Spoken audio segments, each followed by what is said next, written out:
Chapter 2, May 12th. Judge Philip Carson had called Serenity home for most of his life, minus the years away at college and law school, and a 5-year stint at a big legal firm in Atlanta. He'd hated Atlanta, hadn't thought much of the firm either. Coming home to Serenity had suited him perfectly. Even a small mountain town of hardly more than 5,000 people could always use another lawyer, and had definitely needed a judge. Since the county in which Serenity resided could claim only 2 other towns, both also small and with small populations, it had been more or less tacked in a judicial sense onto the larger circuit that was literally on the other side of the mountain. And that one contained several large towns, which made for a busy judge. So it hadn't been very difficult for Judge Carson to convince the powers that be that it would just be a good idea all around for this smaller county to become a single district, and for the judicial circuit to have its own judge residing in Serenity. Unless something really unusual came up, he only had to leave Serenity to hold court in one of the other small towns, maybe once or twice a month. Holding court in Serenity, in the single courtroom on the 2nd floor of the small police department, tended to consist of mundane traffic violations, the occasional half-assed assault between 2 drunks, and rare property damage from the handful of troubled high school kids they had to contend with seemingly every year. But all in all, it was a peaceful town. That was what he liked about it. He had lots of leisure for his favorite sport, fishing. And though it looked hardly more than a wide creek, there were plenty of fish. So the stream that was less than a mile from downtown Serenity suited him perfectly. He'd staked out his special spot, which everyone in town knew and respected. And the walk out there and back 2 or 3 times each week was what he considered to be sufficient exercise. Today, rod and tackle box in hand, he stopped in at the police station. "Is he in?" he asked Jean at the reception desk.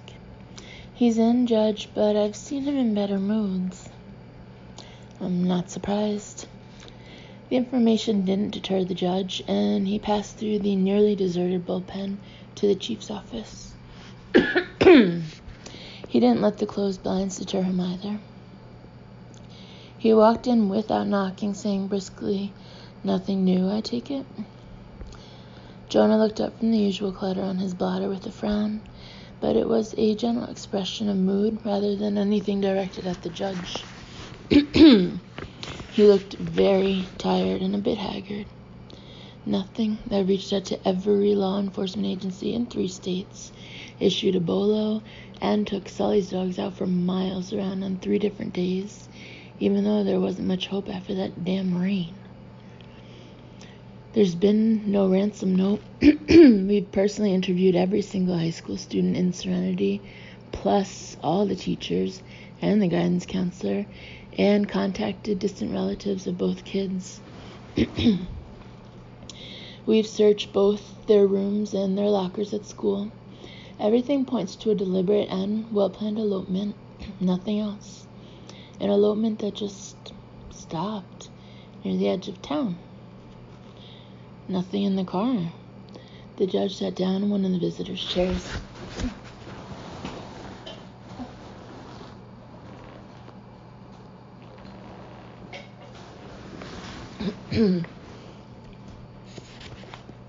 Setting the tackle box at his feet and propping his rod against the other chair.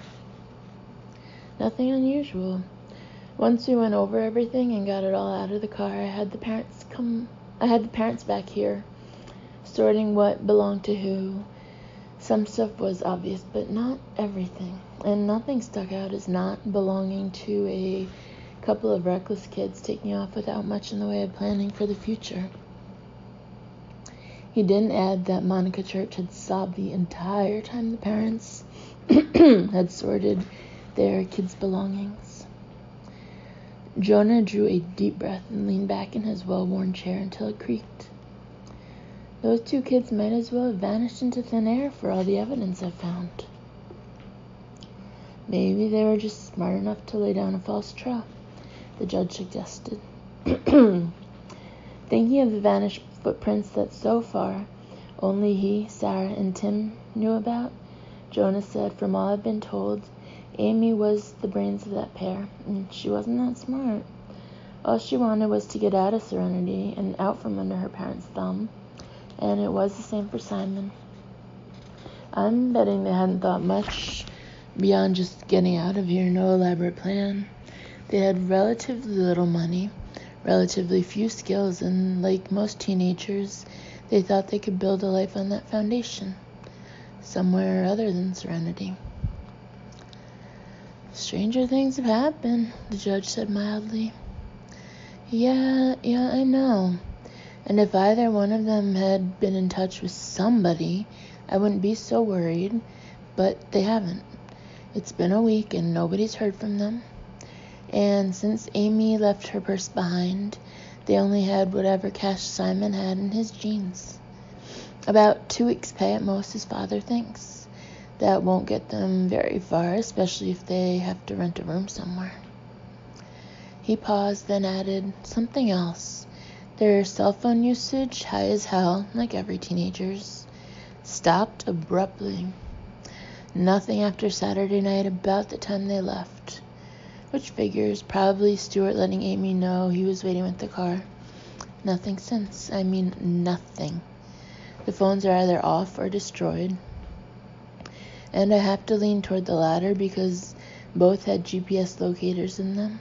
The parents had made sure of that, and that the GPS was locked on at all times, so the kids couldn't disable without destroying the phones. A condition of them having their own phones, I gather.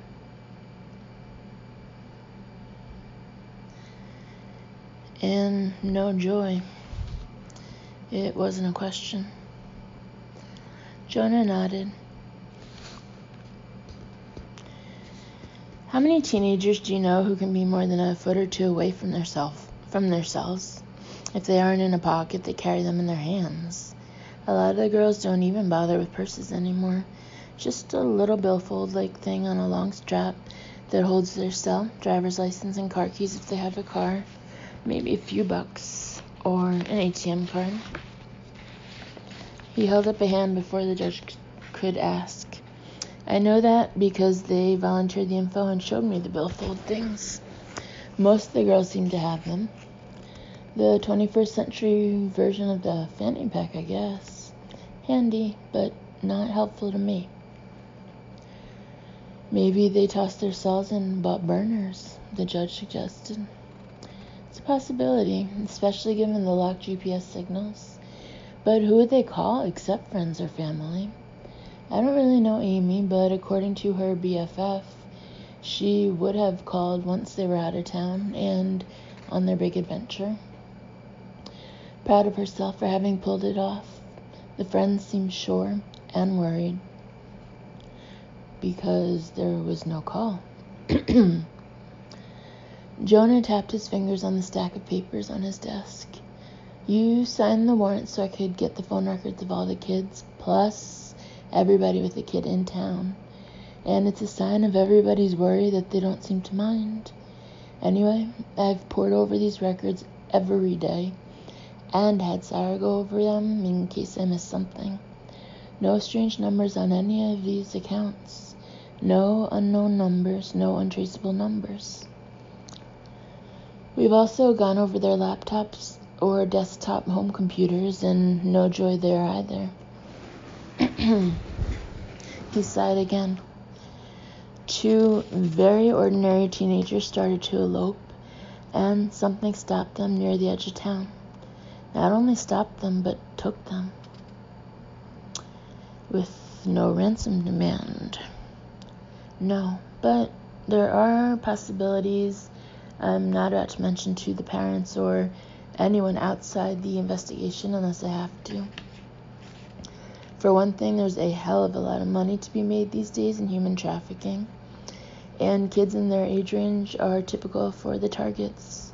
I'm not talking about pretty girls sold to be sex slaves for some sicko, though there is that. I'm talking about something even worse. something I didn't know anything about until I took those FBI courses last year. I'm afraid to ask, the judge said.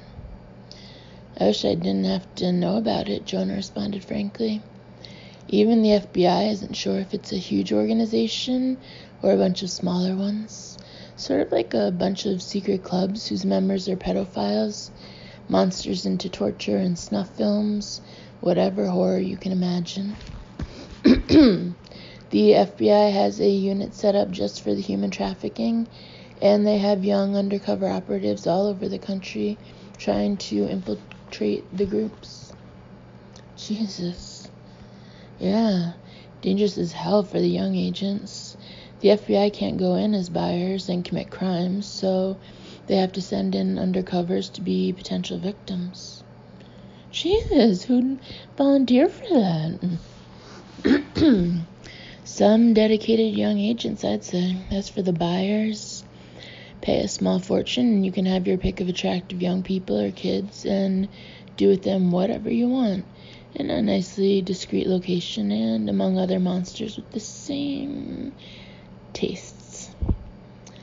The FBI hasn't yet figured out how these perverts communicate, how they're notified that one of the traveling groups will be in their area, but somehow they find out where to meet at some very isolated location.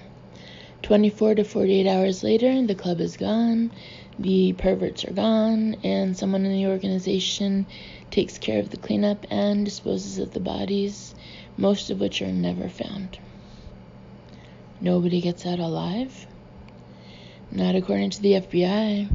They believe some of the kids last for more than one encounter, but eventually the client pays enough to kill to get off and does just that. Wish I didn't know that, the judge said, adding immediately, you think our 2 missing teenagers might fit? Maybe some good news there. I was on the phone an hour yesterday with an agent in that FBI unit. The more I told her about the situation here, the less she thought they could have been targets of these traffickers. They tend to go for street kids, college kids, or clubbers in major cities. They apparently keep them under observation for a while, learn their habits and schedules, learn which kids are vulnerable, on the point of dropping out or burning out, or just don't have anyone to worry about them. Then they take them. Sad as it is to say, more often than not, nobody even reports these kids as missing for weeks, if at all. The judge frowned. A stranger watching our kids would stand out here, especially if he or she watched for that long. Yeah, that's what the agent said. No way would one of the traffickers have taken a couple of high school kids a mile from their homes in a little mountain town. Just not where they hunt. Too high risk for them. So you're back at square one. Yeah. All I know for sure is that they're gone, and there was no sign of struggle near the car. That's pretty much it. Then you're doing all you can. Tell my conscience that, will you? Then maybe I can sleep tonight. The judge eyed him. I'm a little older than you, so let me give you a piece of advice. Understand that you aren't going to win them all. Find every bad guy, rescue every damsel or couple in distress. Even in a little town like this, there will be murders you can't solve, other crimes you can't solve, and lost people who never get found. I don't like it, Jonah said. It's not why I became a cop. Of course not. Also, why it makes you such a good one. But you won't win every time, Jonah, no matter how good you are. No one wins all the time. Do everything in your power. Do your job. But don't let it eat you up inside. He rose to his feet, gathering his tackle box and rod. You're a good cop, and that's good for the town. But nobody expects you to be perfect. Jonah glanced at the clock on his desk and raised his eyebrows at the judge. Thanks. Aren't you going out a little late? It'll be dark in another hour. Full moon. I get some of my best fishing then, and it's so peaceful. I very much enjoy being alone with the fish and my thoughts. Well, I hope you get lucky, Jonah told him. Words that would haunt him for a long time. As he had every night since the young couple had disappeared, Jonah worked late, going over and over information already burned into his brain, hoping to see something he'd missed, overlooked, or misunderstood every other time he'd studied it. Nothing. Not a clue where those kids had gone, or where they'd been taken, or any answer to the fairly spooky question of why both his watch and Sarah's watch and Tim's had stopped when each of them had reached the abandoned car, and why all their cell phones still functioning had all been missing the time spent out there. As if they'd stepped into a fucking time warp or something. Something else right out of science fiction. "It's my night to work, not yours," Sarah said as she came into his office. "Go home, Jonah." "You know, I am your boss," he reminded her. Yeah, look. You can go home under your own steam, or I can call Tim and the tow truck. When he didn't even frown at that, she lowered her voice and kept it matter-of-fact. "A week in, we aren't likely to find anything new, and you know it. If nothing else, you need a good night's sleep so you can come back at it with fresh eyes in the morning." "It doesn't seem right for me to just go home," he said finally. "You won't be any good to anybody if you spend another sleepless night in this office," she said. "I slept, sort of." Sarah glanced at the old leather couch across the room from his desk. That wasn't sleep, that was time on a medieval torture device. Unless you confess you're a heretic, it was useless time. Not even that earned a smile from him.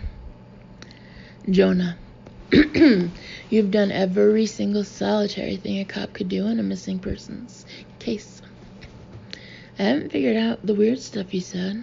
I'm not even sure keeping quiet about all that is the right thing to do." "I'm sure," she said. "Right now we've got 2 teenagers missing, with clear evidence their intent was to elope. Both sets of parents and the rest of the town can understand that. They can find reasonable explanations in their own minds for the abandoned car, the inactive cell phones, the lack of any trail to follow. But add in the weird stuff." Sarah nodded. "Add that in, and your slightly uneasy town is going to wobble toward panic really fast. And what good's that going to do anybody? If I could just figure it out. From where I'm standing, I'm not sure anybody could figure it out. But one thing I do know is that you need rest. Real, honest-to-God sleep. About 12 hours of it. Because no matter what you believe, nobody expects you to work on this or anything else 24/7. "I think Monica Church does," he said seriously. "Jonah, go home. You stopped making sense a couple of hours ago." He thought she was probably right, and he was too tired and discouraged to keep arguing with her. He did need to sleep. He needed a decent shower, rather than the make-do shave and wash in the little bathroom off his office, though Sarah had been kind enough not to actually say that he looked like hell. He also needed to eat something that hadn't come out of a vending machine or a takeout box.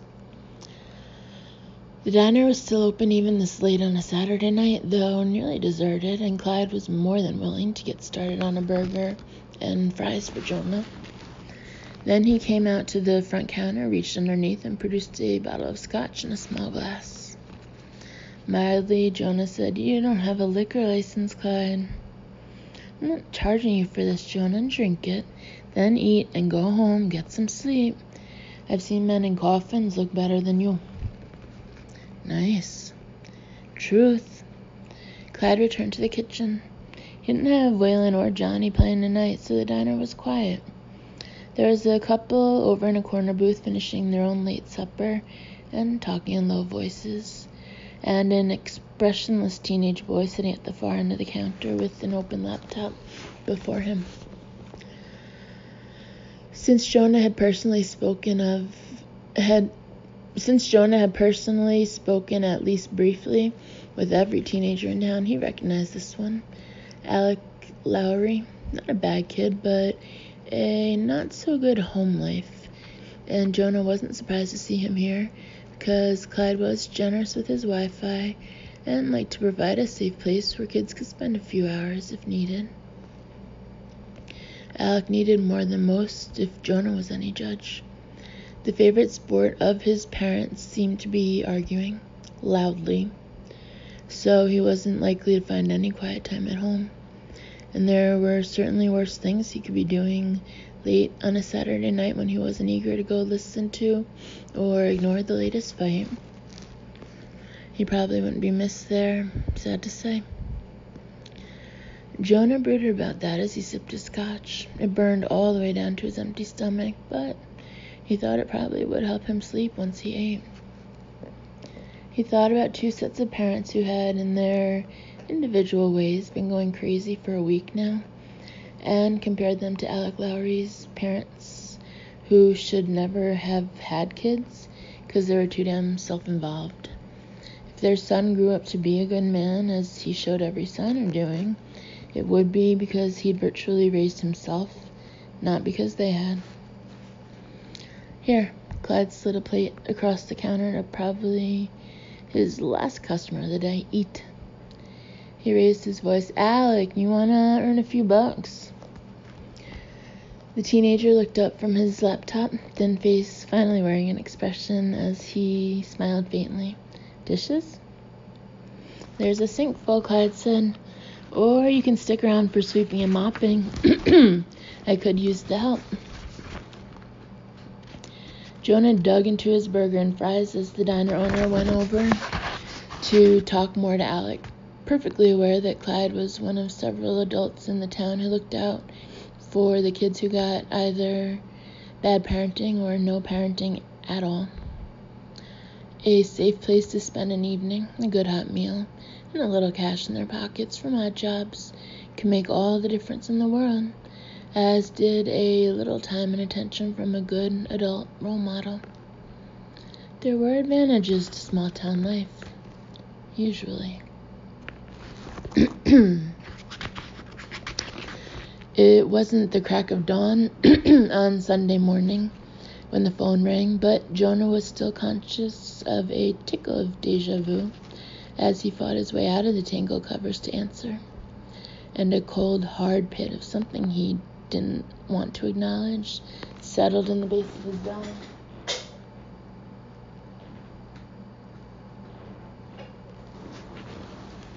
Yeah. Without prevaricating, Sarah said, looks like another one, Jonah. Shit, more kids? No, it's the judge. He didn't show up for his usual Sunday breakfast at Clyde's, and we all know he's a creature of habit. Clyde called me early as soon as he started to feel uneasy. I went out and checked the judge's fishing spot. She paused, audibly drew a breath, then finished. Everything looked absolutely normal and undisturbed. His chair, his tackle box, a string with half a dozen fish he'd caught just at the water's edge, his fishing rod leaning up against the chair with what looked like fresh bait on the hook. But no judge. No. It's a grassy path most of the way down from the road to the water, you know that. And we haven't had any rain since that gully washer the day the kids disappeared. No sign of footprints, his or anybody else's, except for one clear print just where he put the string with his catch in the water. String tied to the stake? Yeah, as always. Nobody ever bothers that, not even the kids. Nobody was out there, or had been, far as I could tell. Haven't seen another soul since I got back here. I took a chance and made the hike back to the judge's place, and everything looked normal. Key was in the normal place, so I went inside and took a quick look. Normal. Absolutely normal. Jonah knew she was repeating the word deliberately, and they both knew why. The pit in his stomach was making him feel queasy, and not only because he considered Philip Carson a good friend. One thing, Sarah added, his cell was on the kitchen counter. Whether he forgot it or probably just left it there. Whenever he doesn't expect to be called or doesn't want to be, he just leaves the cell at home. Thought so, but we still need to take a look at his records and see when the phone was last used. Suppose the warrant he signed is good for his phone records too? Jonah honestly had no idea, but he knew the judge in the neighboring district and made a mental note to call him and find out what they needed to observe the legalities. Okay, I'll take care of that a bit later. You talked to Clyde? Asked him to keep his questions to himself, that you'd come talk to him later. We both know nobody else is likely to miss the judge unless we start chatting about it, at least for a day or two. Might not be such a bad idea for us to have that day or two without panicking the town. Something like that. Missing kids with a clear intention of eloping is one thing. The judge is a fixture here. He goes missing, nobody's going to believe he just ran off. Probably right. Jonah fumbled for his alarm clock and squinted at the time. It's after 10. Well, there really wasn't much for you to do here anyway. I figured you needed the rest, and I could take care of the preliminary look-see, even when I hadn't got pictures, for all the good it'll do us. I appreciate it. He swung his legs off the bed, absently noting that they were still wrapped mummy-like in the covers. What time did Clyde call? Right at 7. Called me on my cell, not the station. Said the judge was always there when he opened up at 6. Figured 30 minutes to walk from the stream to the diner. He never used his lures in that stream. How fresh was that bait? It's a worm, Jonah. All I can tell you is that it wasn't moving and hadn't dried out. He had a little can of live worms beside the tackle box. She paused and added, he had one of those little fisherman's battery lanterns beside his chair, the kind that's fairly powerful even though it's small enough to fit inside a tackle box. It was still on. So it was still dark when he left. That would be my guess. She drew in a breath. The only thing the disappearances really have in common. Every victim was taken in the dark.